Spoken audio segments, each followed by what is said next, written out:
Assalamualaikum warahmatullahi wabarakatuh. Selamat datang di podcast Kabau Sirah. Kali ini sedang berada di episode ke-18 dengan judulnya Syarat Pengajuan Tuan Rumah Liga 2 2020. Halo semuanya. Kalau kamu belum tahu tentang Anchor, dia tuh tempat paling gampang untuk bikin podcast. Nah, Anchor itu gratis. Terus dia ada tools gitu yang bisa ngerekam dan ngedit podcast langsung dari smartphone ataupun komputer kamu. Nanti Anchor bakal distribution podcast kamu ke Spotify. Dan yang terakhir, kamu juga bisa ngasilin duit dari podcast tanpa pendengar minimum.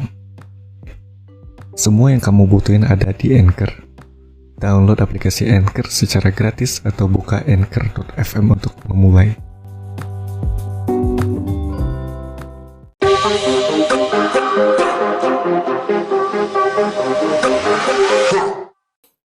Untuk perlu diketahui, PT LIB pun sebenarnya membuka peluang ya untuk klub yang ingin menjadi tuan rumah babak penyisihan grup ini. Tentunya tuan rumah wajib mengajukan diri dan sudah pasti harus melengkapi syaratnya. Apa saja syaratnya kira-kira? Nah, langsung aja gue ini ya kasih tahu ya. Untuk syarat pengajuan tuan rumah Liga 2, yang pertama tuh tentu menanggung seluruh biaya penyelenggaraan pertandingan sesuai protokol kesehatan. Dan memang dari syarat yang pertama ini jelas ya, ada sedikit beban yang harus ditanggung menjadi tuan rumah Liga 2.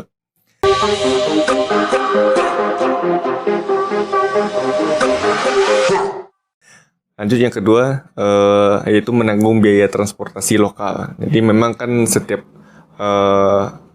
pertandingan itu tim tamu akan difasilitasi oleh tim tuan rumah untuk bertanding gitu.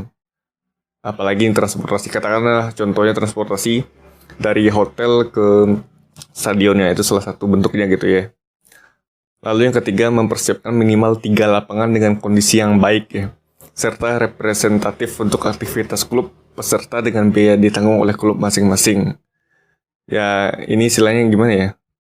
Ya intinya mempersiapkan 3 lapangan lah untuk karena kan memang satu grup itu ada 6 klub ya kalau nggak salah ya. Jadi memang untuk satu lapangan itu mungkin dipakai oleh 2 klub bergantian mungkin gitu maksudnya. Selanjutnya yang keempat itu menginformasikan minimal 5 hotel yang representatif untuk klub peserta dengan biaya ditanggung oleh klub masing-masing. Ya inilah ya standarnya mungkinnya yang diminta oleh PT LIB-nya. Serta biaya yang ditanggung oleh klub masing-masing. Nah. Jadi rincian harga hotel tersebut jelas dan bisa diberikan kepada PT LIB untuk acuan mungkin ya. Ya seperti itulah kurang lebihnya gitu. Selanjutnya menginformasikan nama bandar udara serta nama-nama maskapai yang sudah beroperasi. Misalkan nanti salah satu contohnya adalah PSPS Riau mengajukan sebagai tim tuan rumah.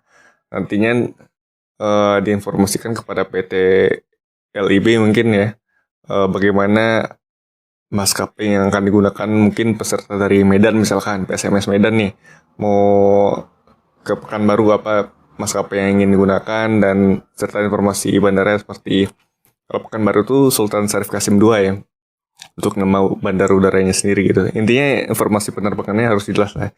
Jadi nantinya klub-klub yang berasal dari luar provinsi tersebut ya pasti itu tahu apa maskapai yang digunakan, jam berapa perginya, nama bandar udaranya, jadi jelas informasinya gitu. Apalagi ya? Ya cuma segitu doang. Pokoknya di sini memang kalau dilihat secara sekilas enak jadi tuan rumah gitu. Secara mikirnya sekilas memang seperti itu ya, tapi memang untuk menjadi tuan rumah banyak hal-hal yang harus dikorbankan gitu ya. Dan mungkin bisa dibilang bebannya lebih berat gitu daripada tim yang menjadi tamu gitu. Intinya sih lebih enak jadi tamu ya, jadi cuma datang doang gitu. Ya cuma kan biaya operasional mungkin lebih bengkak gitu. Tapi nggak tahu lah, itu hitungannya nggak jelas juga kan. Jadi kita lihat nanti aja lah Semoga nanti intinya berjalan fair aja lah Liga 2 ini. Oke, seperti biasa, terima kasih yang sudah mendengarkan podcast Kabau-Sirah.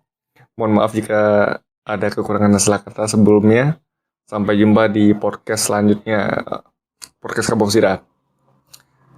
Jangan lupa untuk like, comment, dan subscribe channel YouTube Alif Fajri. Dan jangan lupa untuk follow podcast Kabau-Sirah di Spotify.